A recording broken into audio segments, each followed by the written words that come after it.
By the time the county started calling June Mercer crazy, she had already taken a sledgehammer to the stone Springhouse her father had kept sealed for 31 years. 3 weeks later, when the worst ice storm anyone in Cold Branch could remember turned the valley into a wreck of split trees, dead pumps, and frozen greenhouses, the only thing still growing was hidden underground, behind those broken doors. It was green. It was alive. And it was worth more than every failing acre her father had left her. He had known that. He just died before he could prove it. June was 28 when Amos Mercer was buried. He left behind 22 acres of thin mountain soil, a slumping farmhouse, an apple orchard that had stopped paying for itself years ago, and a note folded inside an old tobacco tin. It said only this: "Don't sell the ridge. Follow the water." That was it. No apology, no explanation, just the same hard voice her father used when he wanted something done right the first time. The trouble was, June did not have time for riddles. Valley Trust had been patient while Amos was alive. They got less patient the moment he was in the ground. Leonard Cray, the loan officer who wore polished boots like he was ashamed of mud, drove out to the farm 11 days after the funeral. He stood in her kitchen, looked past the cracked plaster, past the empty wood box, past the sink that dripped into a coffee can, and spoke to her in that soft, practiced tone men use when they think kindness will make surrender easier. The numbers were simple, he said. The orchard was finished. The machinery was junk. The note was due. The sensible thing, the merciful thing, was to sign now and let the bank fold the ridge into a larger timber parcel before the winter made everything worse. June listened. Then she set the heavy iron key her father had left her on the table between them. Cray looked at it, then at her. "What's that for?" June said, "I don't know yet." That answer made him smile, not because he found it amusing, because he thought it confirmed what the town already suspected, that grief had loosened something in her. The Springhouse sat uphill behind the orchard, half buried in the slope beneath a stand of hemlocks. Most people in Cold Branch barely remembered it. A low stone hump in the earth, a narrow oak door banded in black iron, its seams packed long ago with cement and river gravel.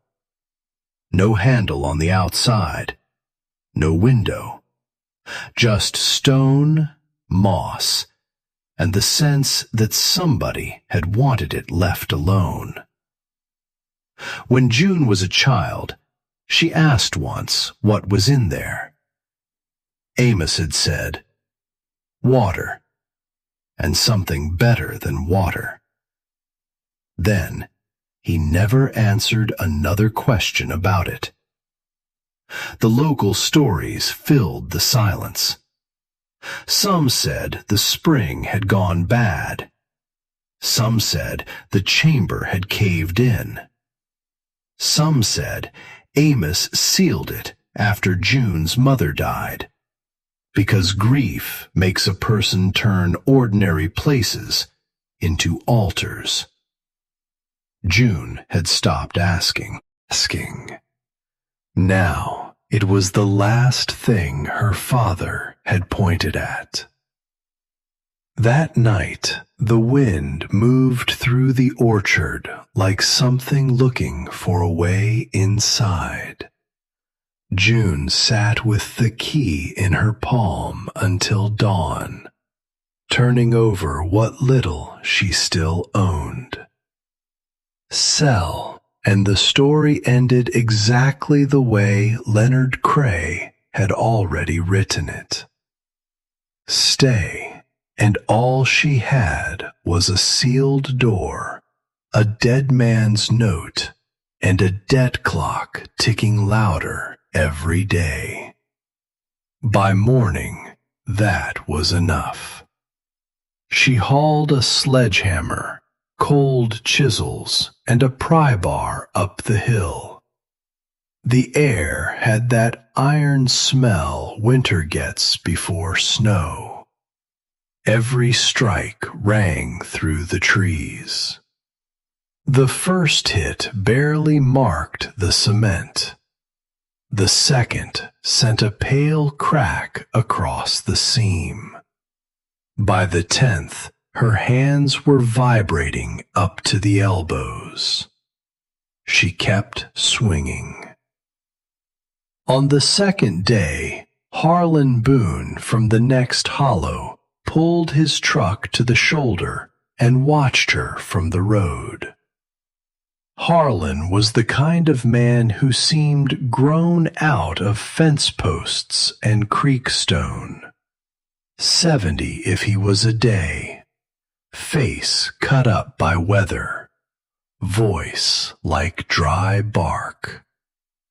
He climbed out, walked halfway up the slope, and stared at the Springhouse door. "Your daddy sealed that for a reason," he said.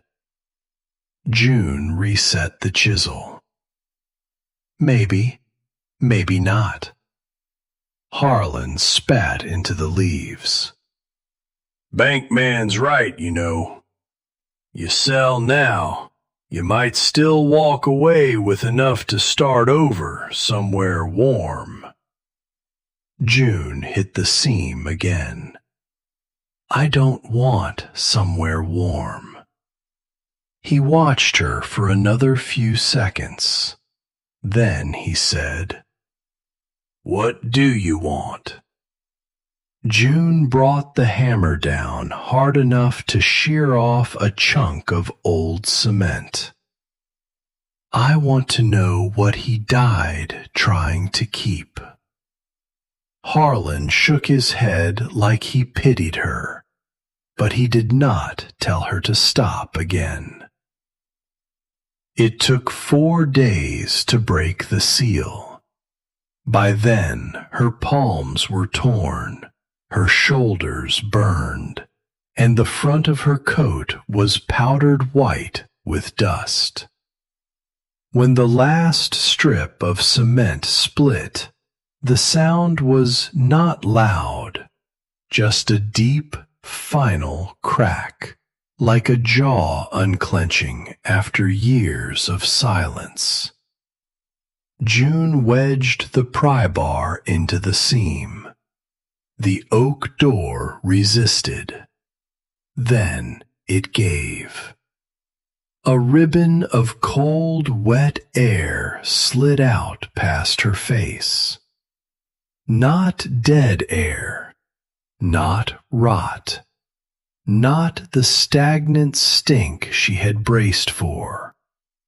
Running water, stone, fern, and a clean mineral smell so sharp it made her inhale again just to be sure it was real. She lifted a lantern, ducked inside, and started down. The passage was narrow at first, stone-walled and sweating lightly with condensation. Then it opened into a chamber larger than the downstairs of her house. The ceiling was arched, The floor was laid in fitted flagstone, and through the center of the room ran 3 shallow channels of spring water, clear as glass, slipping over smooth rock with a sound so steady it felt like the room itself was breathing. The cold down there was different from winter cold. It did not bite. It did not shift.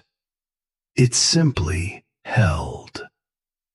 June set the lantern on a ledge and stood very still. No wind, no creak, no weather, just the constant thread of water. Against the back wall sat a workbench, a stool, and 4 oilskin-bound field books. Her father's handwriting covered every page. Temperatures, flow rates, mineral readings, humidity, season after season, year after year. June turned pages faster. 51 degrees. Again. 51. Again. 52 at the height of August. 51 in January. The Springhouse barely changed. Amos had mapped the chamber the way some men map gold seams. He had measured every bend in the watercourse, every rise and dip in the stone. He had carved a side room into the wall and fitted it with bunks, shelving, a small cast-iron stove, and a vent stack hidden in the hillside above.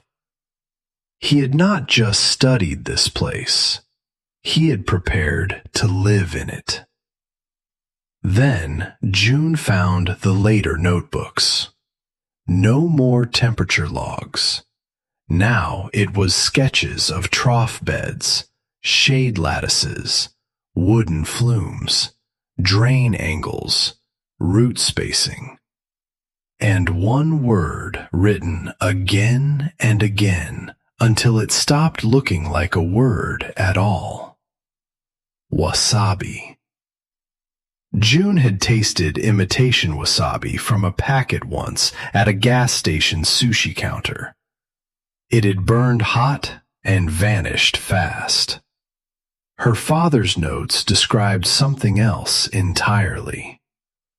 Real wasabi needed cold running water, deep shade, mineral-rich flow, air that stayed cool, roots that hated heat, hated drought, hated sudden swings. Most farms in the country couldn't give it any of that. This room could. Amos had written to horticulture programs in Oregon, to a Japanese grower in British Columbia, to a chef in Lexington who paid more per pound for fresh wasabi rhizome than June's orchard brought in over a month. At the bottom of one page he had written, "The ridge will never beat the weather above ground. Below ground, it doesn't have to." June sat down on the stool because her knees had suddenly gone weak. It was not buried money, not a hidden deed, not a miracle in the easy sense. It was worse than that. It was work. Precise, back-breaking, ridiculous work. And it was brilliant.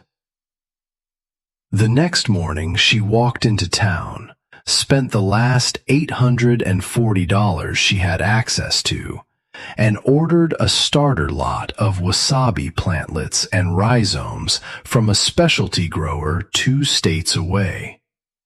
By supper, the news had already outrun her. By the weekend, Cold Branch had decided June Mercer was trying to grow Japanese horseradish in a cave. The jokes wrote themselves. Cave salad, mountain sushi, mud money. Leonard Cray came back before the shipment even arrived.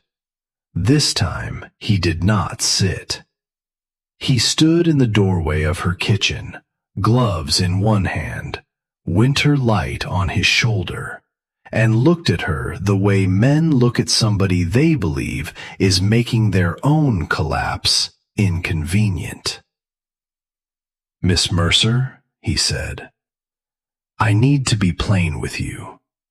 You are 68 days from default. Whatever this is," he waved vaguely toward the hill, "it is not a business plan." June said, "Maybe not to you." He gave a thin smile. "The bank cannot lend against folklore." June almost laughed. He thought the Springhouse was folklore. That was the one thing giving her breath. When the plantlets arrived, they looked too small to save anything. Tender green starts, knuckled rhizomes, rootlets no thicker than string. She carried them into the Springhouse like somebody carrying a box of lit matches through a dry barn. Then the real work started. She scrubbed algae out of the channels, rebuilt broken stone lips so water spread evenly instead of cutting hard, wasteful lanes, built cedar shade frames from lumber scavenged out of an old chicken shed, dragged in washed gravel, river sand, leaf mold, and rotted bark by the bucket. Her father had left measurements. He had not left muscle. By the second week, her back felt flayed open. By the third, her sleep came in short black drops. But the room changed under her hands. Raw chamber became grow room. Grow room became system. Water entering here, slowing there. Aerating at the fall, cooling in the deep run. Beds lifted just enough to drain. Shade broken so leaves got light without heat. She learned the sound of proper flow. Too hard and the roots would scour. Too slow and the crowns would sour. At dusk she would climb back to the house, smelling of wet stone and cedar. At dawn, she would go down again before coffee. Harlan Boone kept driving past. At first, he only watched. Then, one afternoon, he stopped to tell her one of her hillside vents was drawing backward in crosswind. He did not phrase it as help. He phrased it as annoyance. "You're pulling dead air into the chamber every time the weather swings west." June looked up from a pile of cut mesh. "How do you know?" "Had a milk room half buried like that when I was a boy." He stared toward the hill. "Different use, same bad draft." The next morning, he came back with a length of stovepipe, 2 elbows, and the expression of a man who had already decided he was not participating, despite the fact that he clearly was. Together, they reset the vent. He still did not ask what was growing down there. He did not have to. He was the first person in the county to understand June was not thrashing. She was building. Then came the first failure. A patch in the back bed yellowed, then slumped. The crowns went soft. The roots carried a sweet, wrong smell. June tore through her father's notebooks, checked the flow, checked the pH, checked the shade. Nothing. By the next day, she knew. The rear channel was too still. Not stagnant enough to announce itself, just slow enough to rot. She dug the whole section out with shaking hands. 2 weeks of work, gone. That night, she sat on the Springhouse floor with a dead plant in her lap and cried harder than she had cried at the funeral. Because this, finally, was the point where grief ended and math began. If the crop failed, then Leonard Cray was right. The town was right. Every joke was right. Her father had left her not a future, but an expensive delusion. The next morning, she went back underground anyway. She rebuilt the rear run by 1/2 inch, relaid the stone, opened the flow, started again. Sometimes courage looks noble from a distance.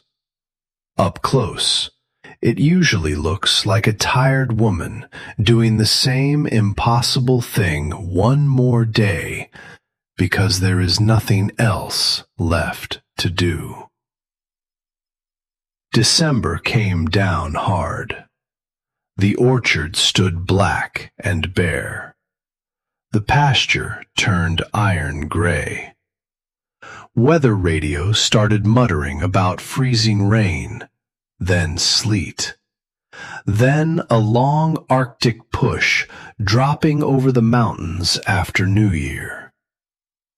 People in town did what mountain people always do when trouble starts showing its face.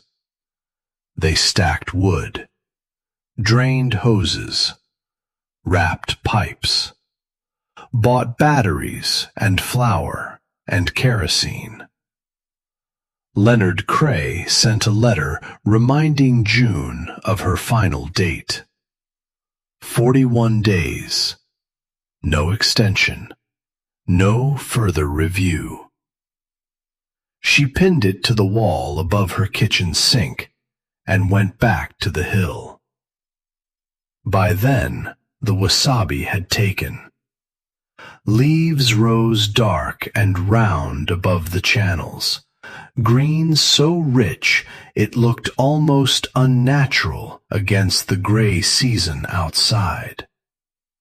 The roots beneath were thickening slow, as if time ran differently in the water. June cut one bruised stem, rubbed it between her fingers, and caught a scent clean enough to wake her all the way through. Pepper. Green. Something bright and cold. For the first time, belief stopped feeling like theater.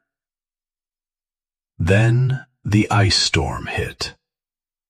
It started with rain at dusk. Not heavy, just steady.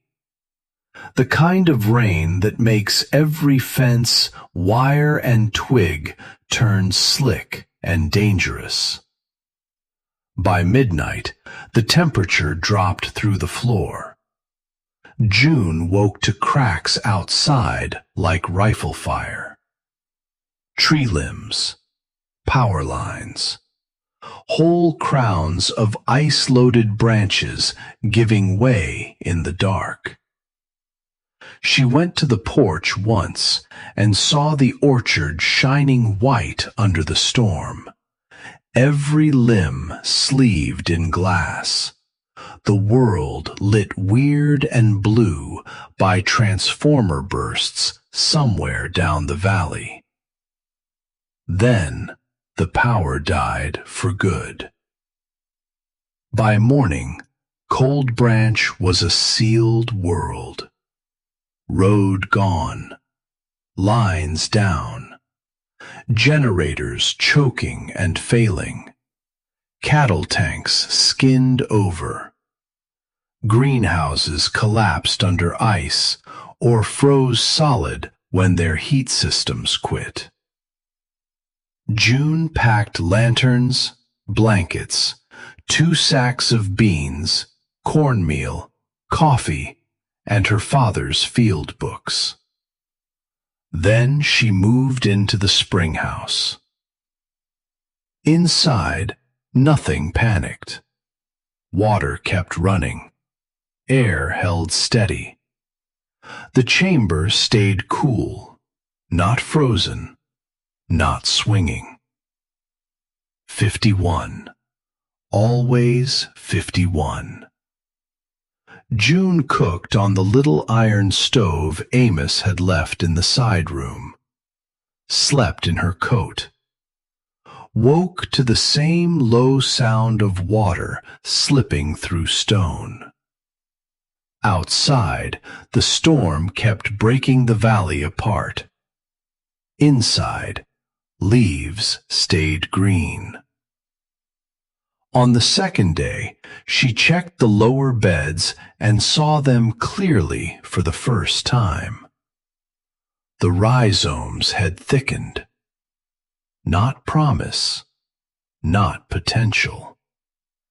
Actual market-sized rhizomes, pale green at the shoulder, firm in the hand, exactly the way her father's notes said they should feel when they were ready. June knelt in the damp light and started laughing. Not because the danger was over, because it wasn't. Everyone had called foolish was growing better in the middle of disaster. Her father had been right in the most humiliating way possible for everyone who had doubted him. The storm lasted 4 days.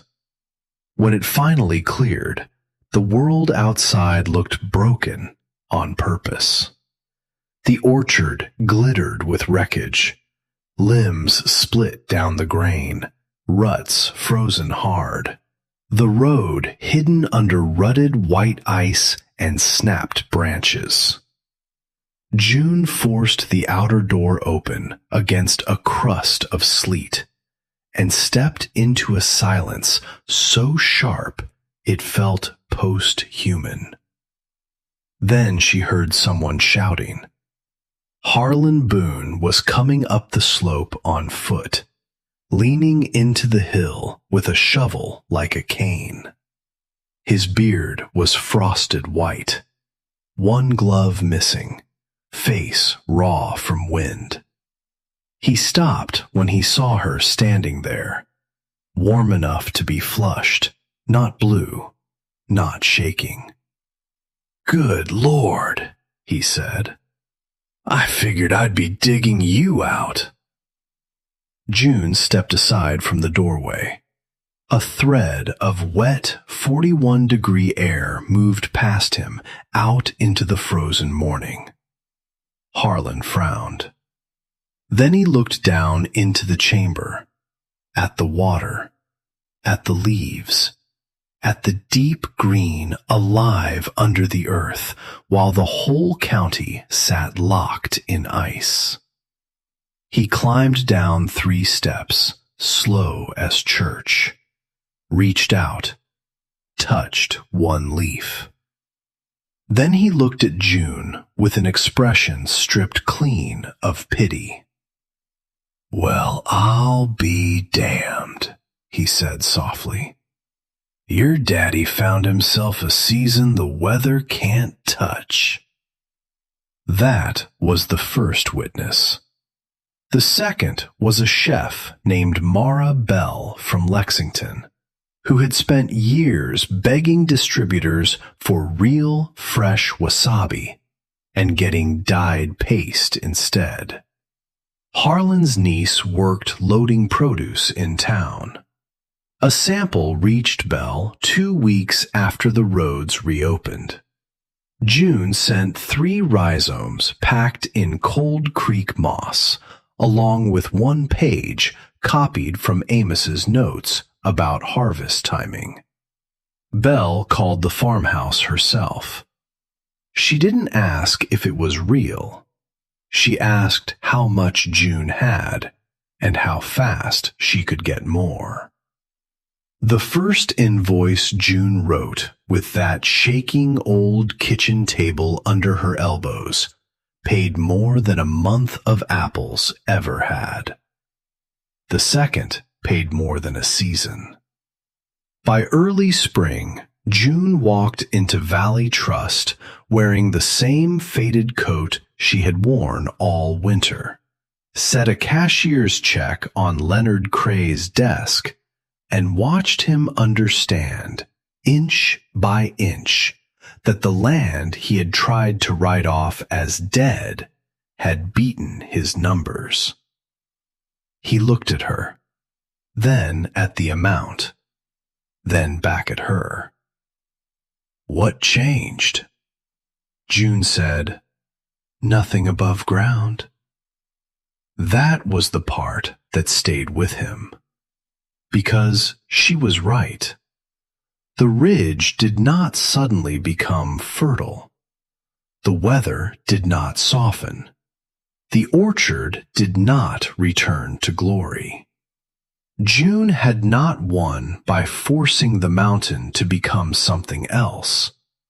She had won by listening to the one thing on the property that never lied: the water.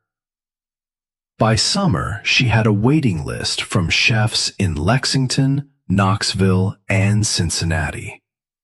By fall, she was selling young starts to growers with the right springs, the right shade, the right patience. June, who once told her to sell while she still could, gave up a buried milk room on his own place and turned it into a cold water nursery with June's help. Then others followed. Abandoned springhouses, unused washrooms, half-buried root chambers from another century, all over the hills. Places families had stopped noticing because they were too old to seem useful and too ordinary to seem valuable.